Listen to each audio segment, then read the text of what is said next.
だよ。今日はバブルンの日本語ネット用語講座第4回。今回も黒子さんと一緒に日本語のネットスラングを勉強していこう。前回のテーマは最近はあまり見かけない懐かしいネットスラングだったけど、コメントで英語でも今はあまり聞かないかもって表現を教えてもらったからちょっと紹介するね。タータってどういう意味だろうと思ったら、ちっちゃい子の言葉でバイバイって意味なんだね。英語でもあまり使わなくなったスラングってあるんだね。あとこんな気になるコメントが。違うよ。ドラゴンの姿だから髪の毛がないだけだよ。代わりにこの姿の僕にはかっこいいトサカがあるからね。今日は前回予告していた通り最近のネットスラングを紹介するよ。古いネットスラングはネットの掲示板とかで流行った言葉が多かったけど、最近のスラングは YouTuber の人が発信したり女子高生の間で流行って広がってく言葉が多めみたい。昔はネットといえばパソコンって感じだったけど、今だとみんなスマホで YouTube や SNS をやってるから流行が生まれる場所も変わってきたみたいだね。今回も黒子さんにクイズ形式で教えてもらうよ。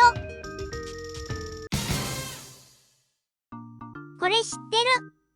TikTok でピエンの歌で僕の残念なシーンを集めた動画を投稿したことあるよ。こんな顔になっちゃうことだよね。当たった。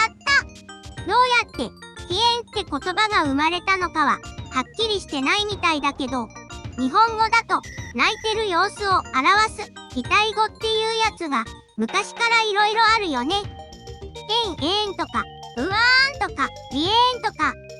この絵文字が登場してピエンっていつからか呼ばれるようになって流行っていったみたい。他にもパオンとかピエン超えてパオンとかピエンガオかドスコイノスケとか、悲しさのレベルによってどんどん派生していったみたい。僕だったらもっと悲しいからピエン超えてパオンって感じかも。ワンちゃん、かわいい犬のことでしょ？どういうこと？なんで？ふむ、ワンチャンスの略で、もしかしたら可能性があるかもって時に使われるんだって。例えば、ワンチャン間に合うだったら、もしかしたら間に合うかも。絶対負けたと思ってたけど、これ、ワンチャンあるかも。だったら、絶対負けると思ってたけど、勝つ可能性あるかも。みたいな微妙なニュアンスを伝える言葉みたい。これはクールでも別にいいかなって感じのニュアンスなんだって。深い意味もなくワンチャンって言葉を挟むこともあるみたいだよ。してもろて？何かをしてもらうってことなのかな？ふむ。もともとは関西弁だったんだけど、ゲーム界隈のインフルエンサーで関西弁じゃない人たちにも広まってよく使われるようになったんだって。ちょっと可愛い感じに聞こえるかも。もろてのおかげであまり怒ってる感じがしなくてちょっと安心するかも。ちなみに他にも語尾につけるスラングはいろいろあるみたい。例えば語尾に「み」をつけるとほにゃららっぽい感じがするみたいな意味になるんだって。やばみだったらやばいかも。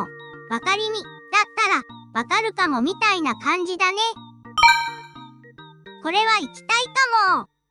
めっちゃわかる気がするみたいなニュアンスだね。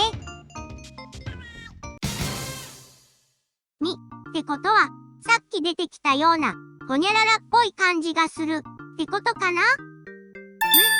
バブ？もしかしてバブルーンっぽい感じがするってこと？僕じゃないの？なんでお母さん？ふむ。もともと結構前からネット掲示板であったスラングで、年下の女性に対して母性を感じた時に使う言葉なんだって。バブみを感じるで、自分が赤ちゃんになって甘えたくなっちゃうみたいな感じで使うみたい。バブは僕のことじゃなくて赤ちゃん言葉のバブーから来てるんだね。僕のことじゃないなんて予想の斜め上を行く言葉だった。でも最近は赤ちゃんっぽいっていう間違った意味で使われることも多いんだって。確かに赤ちゃん味があるみたいな意味に感じられるから、そっちの方がわかりやすいかも。だから最近はその意味でも正解として捉えられることもあるみたい。もともとは不正解だけど、広く使われてくると正解にもなってくる言葉って昔からいろいろあるよね。ネットスラングでもそういう言葉が出てきてるってことなのかもね。どっちかというと、おかんみがあるって感じだね。ちなみに、変に使うとセクハラっぽく捉えられちゃうこともあるから、使いたいときは素直に気が利いて優しいねって言ってあげた方が喜ぶと思うよ。これは聞いたことある。バブルンしか勝たんだったら、僕が最強みたいな意味でしょ？大体合ってた。それを上回って勝つものがないよってことだね。自分が推しているものや人やこと、いろんなものに使えるみたい。カタンしかバブルンみたいに順番を逆にする言い方も聞いたことあるけど、同じ意味みたいだよ。いちごも乗ってるし、最強だよね。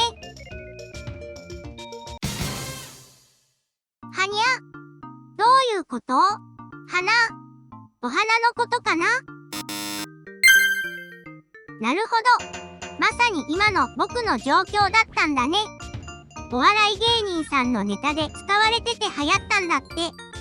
可愛くとぼけるときに使いやすそう。僕も積極的に使ってみようかな。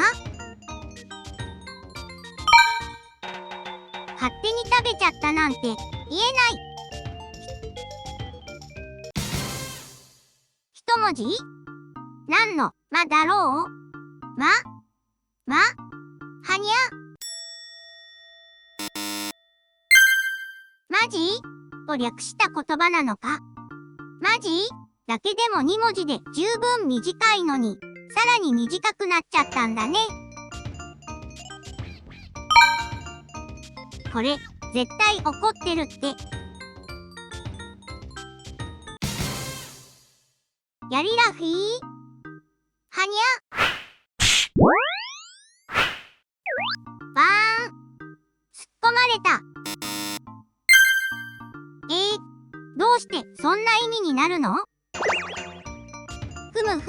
もともと TikTok で流行ってたチェルノブイリ2017っていう曲のこの歌詞がやりらふぃーって聞こえることから来てて、その曲に合わせて踊ってるテンションが高い人のことを指すんだね。いわゆるパーティーピーポーと同じ意味で使われるみたい。TikTok の空耳から来てたのか。時代だなぁ。ちょっと、おじさんっぽいって言わないで。今度僕もこの曲で踊ってみようかな。ひよってるやついる？いねえよな。あれ、なんだか自然とこの言葉を続けたくなっちゃった。これ、なんかで聞いたことある気がする。この前、ボブルンにおすすめしてもらった漫画に出てきたような。そうだ、思い出した。東京リベンジャーズっていう人気の漫画に出てきた言葉だね。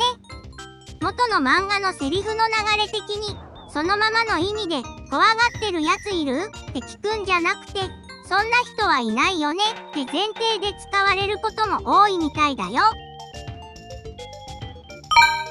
僕もこんなセリフ言ったら、かっこいいって、モテモテになれるかな？これ、なんて読むの？キマゼット？昔のアニメとか、アイドルグループの名前みたいだね。もしかして最近流行ってる YouTuber さんかな？あ、なるほど。これで、気まずいって読むから気まずいなんだね。読み方は、気まゼットで合ってたの？難しいなぁ。でも気まずいって思った時に気まゼットって言うと、なんだか可愛くて気まずい気持ちが和らぎそうだね。正直に言いにくいやつ。今日のネット用語教室はここまで。2022年6月の今、最近よく聞くなーって思うネットスラングを集めてみたけど、どうだったかな？ YouTuber や TikTok や漫画が流行るきっかけになってたり、意味が最初とは変わってきてたり、昔のネットスラングとは雰囲気が違って面白かったね。でも数年後には今回紹介した言葉もワンチャン古いって言われるようになって、うっかり使うとピエンってなってやばみかもしれないから気をつけてね。それじゃあ、またねー。